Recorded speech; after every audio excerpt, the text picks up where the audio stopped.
বাবা মা বেঁচে থাকাকালীন ছেলে তার স্ত্রীকে হজে নিয়ে যাওয়া যাবে কিনা। দেখুন, বাবা মা বেঁচে আছেন, আপনি আপনার স্ত্রীকে হজে নিয়ে গেছেন, কাজটা কি ভালো করলেন না খারাপ করলেন? সবাই বলতেছেন খারাপ করলেন। মাশাআল্লাহ, বাংলাদেশে মানুষ অবশ্য ঘরে ঘরে মুফতি আর ঘরে ঘরে ডাক্তার।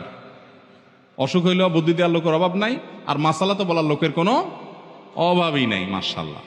ভাইরা আমার, হজের ব্যাপারটা হলো নিজের টাকা থাকলে নিজের হজ করানো ফরজ। নিজের টাকায় কাউকে হজ করানো কখনো ফরজ হবে, সেটা বাবা মাকেও না, স্ত্রীকেও না।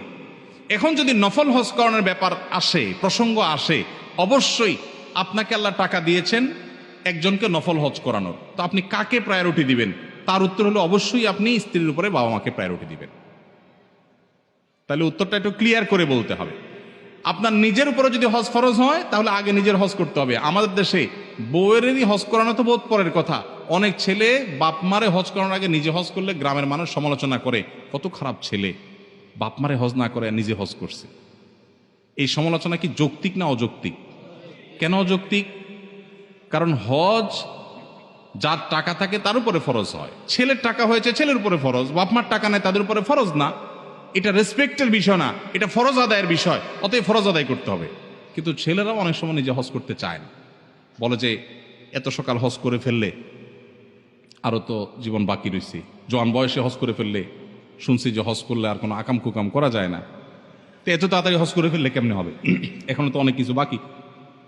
আমি বলি, এখানে ওলামা একরাম আছেন, আমার ভুল হলে বলবেন, আমি কোরআন হাদিসে কোথাও কোনো ফেকার কিতাবে, মাসালার কিতাবে এটা পাই নাই যে হজ করলে আর কোনো আকাম করা যাবে না। এ কথা কোনো কিতাবে লেখেন? কে বলছে হজ করলে আকাম করা যাবে না?